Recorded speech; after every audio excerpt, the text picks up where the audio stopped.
সীমা আর রাহুল দুজনের প্রথম দেখা হয়েছিল কলেজে। শুরুটা ছিল একেবারেই সাধারণ, কিন্তু সময়ের সঙ্গে সঙ্গে সেই বন্ধুত্ব পরিণত হয় গভীর ভালোবাসায়।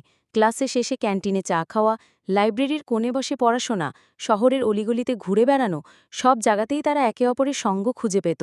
রাহুল ছিল সাধারণ মধ্যবিত্ত পরিবারের ছেলে। পরিবারে অভাব ছিল, কিন্তু সে ছিল স্বপ্নবাজ, পরিশ্রমী, আত্মবিশ্বাসে ভরা। আর সীমা ছিল শহরের এক অভিজাত পরিবারের একমাত্র মেয়ে, শিক্ষিত, আত্মমর্যাদাশীল আর হৃদয়ে গভীর মমতা। রাহুল প্রায়ই বলতো, আমি তোমার জন্য পাহাড়ও ডিঙাতে পারি। সীমা হেসে জবাব দিত, তুমি শুধু পাশে থেকো, পাহাড় না ডিঙালেও চলবে। তারা ভবিষ্যতের জন্য স্বপ্ন দেখত, একটি ছোট্ট বাসা, বারান্দায় বসে সন্ধ্যার চা, আর জীবনের প্রতিটি সকাল ও সন্ধ্যায় একে অপরের মুখ দেখা। ভালোবাসা যেন তাদের কাছে ছিল জীবনের নিঃশ্বাসের মতো স্বাভাবিক, স্বচ্ছ ও শান্ত।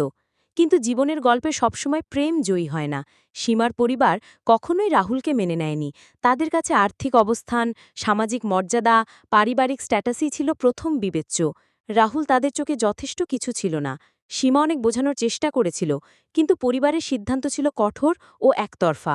একসময় তারা সীমার বিয়ে ঠিক করে দেয় এক বিদেশ প্রবাসী ধনী ছেলের সঙ্গে। এই খবর শুনে রাহুল যেন ভেঙে পড়ে, সব ভেঙে চুরমার হয়ে যায় তার ভেতরে। সে সীমার সঙ্গে শেষবার দেখা করতে চেয়েছিল, বলতে চেয়েছিল, চলো পালিয়ে যাই, আমরা একসাথে জীবন শুরু করি নতুন করে। কিন্তু সীমা দেখা করতে আসেনি। একদিন ডাকপিয়ন রাহুলের হাতে একটি খাম দিয়ে যায়। খাম খুলে সে দেখতে পায় সীমার লেখা একটি চিঠি। চিঠিতে লেখা ছিল, রাহুল, তোমার ভালোবাসা আমার জীবনের সবচেয়ে বড় আশ্রয়। আমি জানি তুমি আমার জন্য সব করতে পারো,